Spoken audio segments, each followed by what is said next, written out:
Hello everyone, welcome to another UFC review. This for UFC 216, Ferguson versus Lee, at the T-Mobile Arena in Las Vegas, Nevada, and obviously, with it being in Las Vegas, there was quite a few mentions of the recent tragedy in Vegas that happened. So, yeah, I do want to bring up that out quickly. I'm going to still be doing the ups and downs thing I did, and there was a big up for that because it was a really, really nice thing.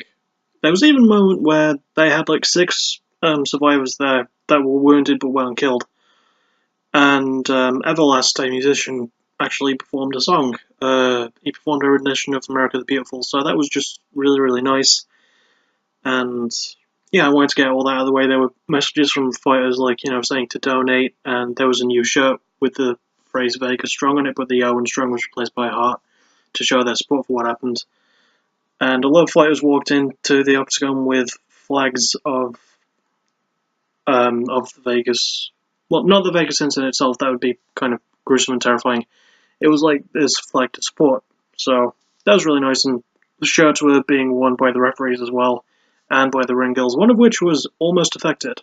Ring girl named Ashley was like there when the event took place. So yeah, that's like a nearly minute and a half like talk about it, but I feel like it is important to bring up, so we're going to get to the main card now, but I really wanted to bring that really quickly. It is a tragedy what happened, it's a damn shame, and there's only so much we can do about it. I mean, we'd probably be able to do more if we took away guns from people, but, what do I know? I'm not the president. Onto the card. So we start off with Matt Danger Chanel against Marco Beltran. I almost forgot who his opponent was. And this was an alright way to kick things off. It was good enough. Matt Schnell really impressed me with his striking because I remember his jiu-jitsu being impressive. Pardon me. Last year on his Ultimate Fighter season, because he was one of the flyweights, he was on Team Benavidez, if I'm not mistaken, and he had a decent showing on the show. He showed some really good skills. He was really, really good here though, and he has some amazing boxing. I didn't think his striking was that good because I'm so used to seeing him as a really good jiu-jitsu guy. But his striking has come leaps and bounds since I saw him on that season. And apparently this was his first win in the UFC. And yeah, he did win by unanimous decision, and I felt like that was the right call. Beltran did get tired. He did have more in the third round. I feel like the first two rounds definitely go to Schnell. Round 3 was a bit more even. But I feel like Schnell still took it, and he obviously did because it was a unanimous decision. So yeah, really good way to kick off the card. Nothing more needs to be said. On to the next fight. Next up, we had a couple of female fighters making their debuts. Poliana Botello, against Pearl Gonzalez. And once again, it was an alright fight.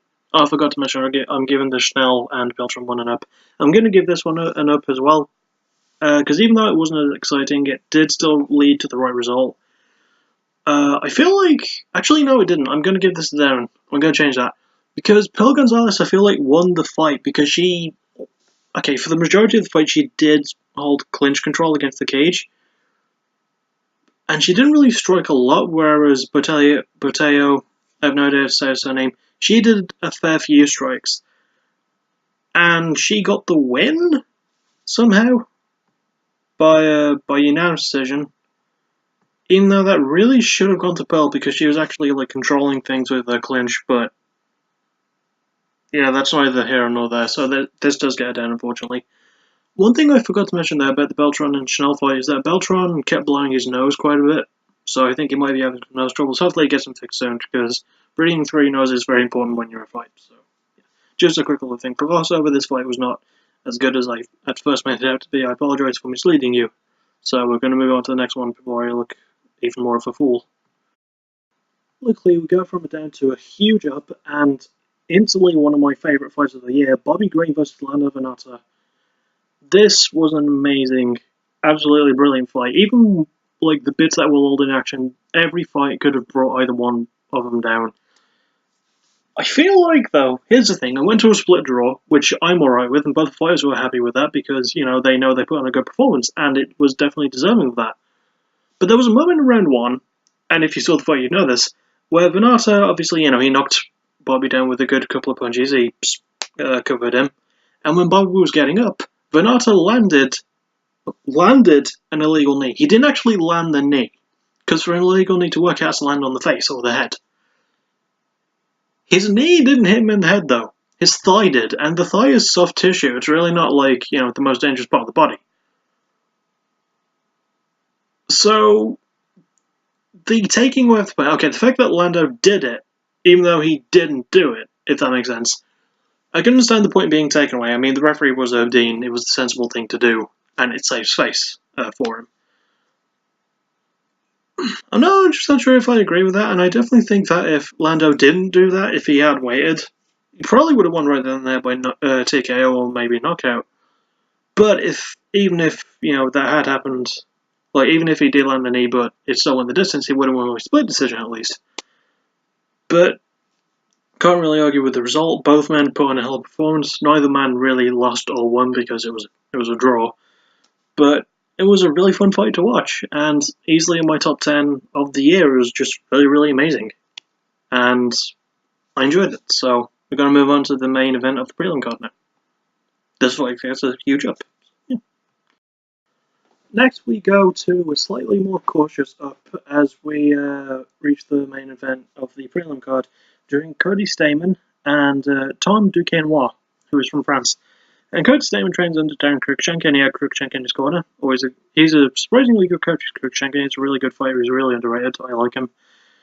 And Cody won by split decision, and I feel like that was the right choice.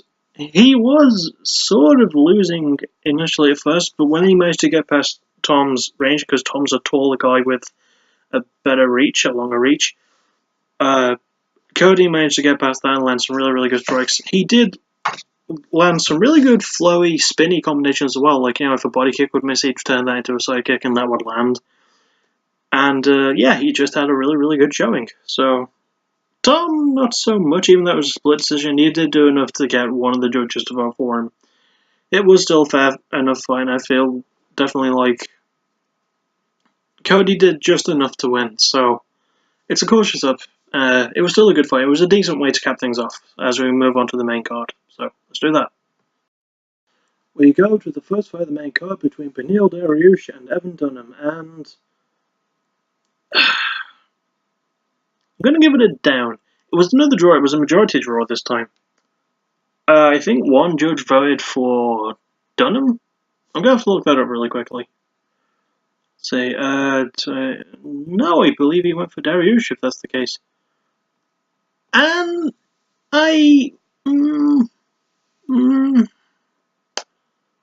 wasn't particularly a big fan of the fight. I mean, it was exciting enough, but didn't really do anything. And I feel like at the end of it, I feel like Evan did do enough to get the win. I feel like he had especially in the third round, he had a lot of big moments where I feel like he could have taken it, but he didn't because Beneil Dariush, he's a tough fighter. He's really good. But this fight was, for as exciting as it should have been, it wasn't as exciting as it could have been. It was decent. It wasn't great. It wasn't terrible. It was decent, and at the same time, I don't really know how to feel about it. So it gets it down, a middling down at least, because the fight was serviceable. So, and also, funnily enough, as I'll dig more into as we get to the next fight, it was the last one that would end by decision. So it's all finishes from here on out, which is good. On to the next one. Next up is another couple of ladies also making their debuts as, Mara Romero Barella took on Kalindra Faria. Barella. Okay. Barella is from Italy. I think she's the first female fighter from Italy, which is really cool. And for Fira? I'm forgetting these names really terribly. No, didn't want that. Faria. Barella Faria.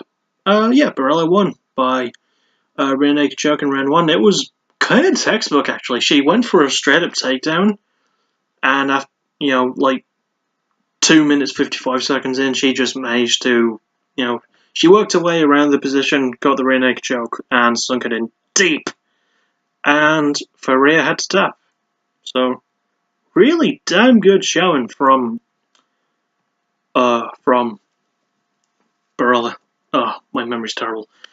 She did not get performance tonight. One person did later on. We'll get to that. Obviously, Phenom and Bobby Green got fight tonight. The other performance tonight was on the Fight Pass, which I didn't get to see, where John Moraga knocked out Magomed Bibulatov. I think I'm saying that right. So, yeah, only 3 more fights to go now. That many. So, let's move on, before this gets any more awkward. Next up, we had Fabricio Verdum against Walt Harris, and Fabricio Verdum, once again, they proved that he's just one of the best heavyweights ever, with an armbar submission victory that took about 1 minute. Well, 1 minute and 5 seconds, but who's counting? And it was fairly simple. I don't really remember a long fight because it was ever so damn quick. I mean, from what I understand, there might have been striking exchanges, I don't know. Eventually, Fabricio got a takedown, got an armbar. Walt Harris had to tap. There, simple and done. This gets no best of this previous fight, obviously. I forgot to mention that, so... yeah, I mean, it's just really good. On to the co-main event, and... oh, it was good. It was good. So, we reached the co-main event between Demetrious Johnson, the defending flyweight champion, against Ray Borg, the Tazmexican Devil, and... to be honest, this was a hell of a fight. It didn't quite reach the zeitgeist that Green vs. Phenom did, because that one was just really tough to beat for us, but it was really close. I really liked this fight, and Demetrious Johnson extends his title defense record and breaks the streak, I think, with 11 now in a row. I did do some reading afterwards, actually, and it said he might have a knee injury afterwards, but dude, I mean, you know, when you have a fight that good and you have a title defense that good, you don't really have to worry about an injury. Hopefully it doesn't sideline him long enough that he loses the belt, because that's annoying. Anyway, yeah, Mighty Mouse won in the 5th round, 3 minutes 15 seconds into that round, with an armbar, and it was a fucking painful one as well. To be honest, the fight itself was really back and forth, and I remember a statistic by the end of round 2, Mighty Mouse had landed 62 strikes, Ray Borg had landed 1. That was literally the statistic that came on the bottom screen thing. And to be honest though, even though Ray didn't really land many strikes, he did have a fair few really good submission attempts and even a couple of takedowns on Mighty Mouse. So yeah, he definitely held his own, but Mighty Mouse was too much for him. Eventually managed to get a super high angle armbar, got the tap. Well earned, really. I mean, there's really nothing else that I can say about that. It was just... it was just a lot of fun to watch, so on to the main event in 3, 2, 1, now. So yeah, this fight gets up. And now on to the main event of the evening between Tony El Cucuy Ferguson and Kevin, the Motown Phenom, Lee. And the interim lightweight champion is Tony Ferguson by submission due to a triangle choke at 4 minutes and 2 seconds in round number 3. And to be honest, this was a really good fight from what I remember of it, even though I don't remember a lot. I know there was a lot of animosity back and forth because Kevin Lee likes to do that. He likes to fake swings at people. Tony Ferguson is no stranger to it either. Even cutting the hell of the promo at the end and calling out McGregor because, well, Ferguson and McGregor are going to fight now. Because McGregor is still lightweight champion, even though he shouldn't be, because he can't be asked to defend the fucking belt. I hate McGregor so much when he does that. It's like, oh, yeah, I won the lightweight belt, and the entire featherweight division... I won the featherweight belt, and the entire division is dead, so I'm not going to bother defending it. Why, you prick? Why? If you think the division is dead, prove it. Try to kill the division. You know? Sorry, that really pissed me off. So... well, it hasn't been a full year, and McGregor... you know, he's got to fight against Ferguson. But yeah, this fight. Back to this fight before I get any more frustrated. Really, really good fight. He does get an up. And, yeah, it was exciting back and forth, and Ferguson is just extremely unpredictable. You know, landed some really great strikes. And it's funny how the triangle came about, because he initially went for an armbar, but Kevin did a really cool move and managed to get out of it really without causing too much damage to himself.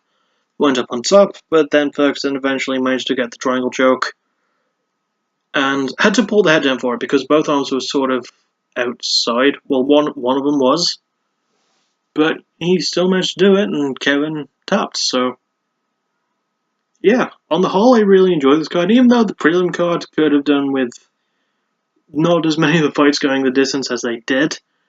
It did give me Lando Vanov vs. Bobby Green, which was a fight I never knew I wanted until it happened, and it was amazing.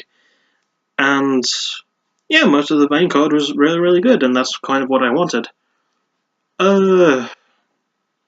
Yeah, there's really nothing else than he said, except for the Ultimate Fighter reviews. I'm sorry I haven't done the last episode yet. I have seen it, but as always, I wait for the episode title to, for Wikipedia to add the episode title, and it hasn't happened yet. It might happen tomorrow. I don't really know. So that's just long and short of that, basically. And also, once again, thoughts and prayers are with the families affected by the terrible tragedy that happened in Las Vegas. So yeah. A really, really good show. It was more of a sentimental one because of the tragedy that happened, but it was still worth enjoying. So, yeah, I guess that's really all I've got left to say. Maybe I'll see you tomorrow for the next Ultimate Fighter episode review if the title drops. I don't really know. I'll see ya when I see ya, basically. So, until then, take care, and as always, thank you for listening. You're awesome. Bye-bye.